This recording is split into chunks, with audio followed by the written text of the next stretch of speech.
And from what I hear, it's very well spent, done by professionals, including this great professional right here. Dr. That was the Birx. thing that you worked Cornerstone, and something that was very close to her heart. So it's it's something that I think people should start hearing.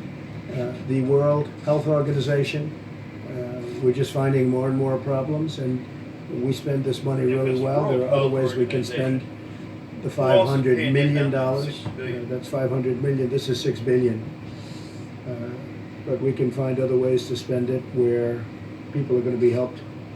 We think in a much greater way. We're doing some research on certain people that take a lot of credit for what they do, and NIH is giving away a lot of money.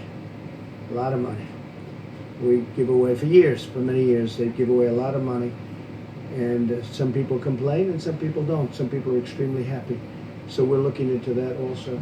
Yeah. They're giving away approximately, as I understand it, recently more than $32 billion a year. 32 billion. Who's doing that? The National Institute of Health, giving away $32 billion. But yet, he was just told by Dr. Birx that we give $6 billion to Africa to fight AIDS. And the Democrats are complaining about $500 million that we spent.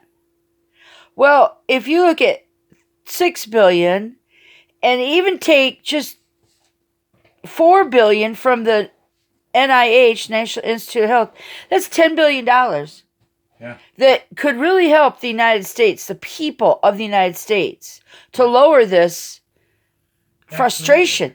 Because I know people want to get back to work. I know people want to get their hair cut. People want to go wash their cars.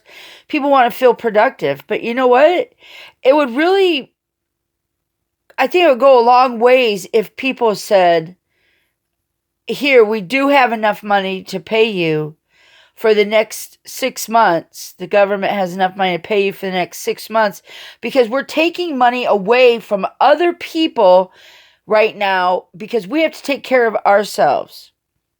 Yeah. You know, we have to take care of ourselves and our people of the United States. And I hate it when people complain that Mr. Trump hasn't done anything, that he took a whole month. You know what? I say to the people that are complaining that he didn't do enough, nothing was done out of order. Because, folks, you don't understand everything. January 15th, a plane flew in to Seattle, Washington, and landed. And out of that airplane, just say there's just 200 people on there, one person came down with the coronavirus 3 days after he got infected, after he got sick. I mean, he got his fever and his symptoms. So I don't care what you say. Trump did everything he should have done, everything he could have done. Because as soon as that plane came out from China and flew down and landed in Seattle, Washington, and 200 people dispersed throughout the United States, we're screwed. Didn't I say that when I listened to the mayor of Seattle, or the governor of Seattle, when he was putting that out there in January? Yeah. I said it. I said, oh, we're screwed. In January, we were screwed. So I think Mr. Trump has done a terrific job. I think his team has done a terrific job.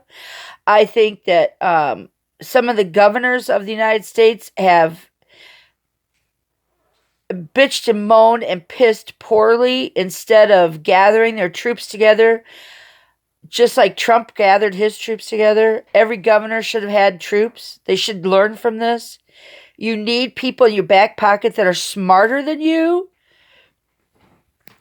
Just like Mr. Trump. He's got Dr. Birx and Dr. Fauci. As much as we may not like those, I don't know if I said those names right. But anyways, yeah, that's my Sunday morning gift to all of you people out there in the world. I'm still alive. Allergies have gotten the best of me this year. But I'm not down. I am listening. Just remember, folks, do the research. $6 billion we pay every year, supposedly. I don't know where I'm going to find this at, but I will. But if you want to know the numbers of the people that are infected, Johns Hopkins University's website has got the best data-driven map of the United States by county. And you can watch and see for yourselves. Don't take the word of the people on TV. Do your own research, because this disease is data-driven.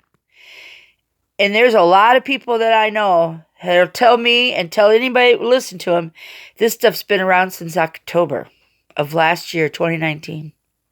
So, don't be complaining that Mr. Trump hasn't done this and Mr. Trump hasn't done that. Stop and think about how we got screwed for the last 6 months because somebody in some other country decided they wanted to play God.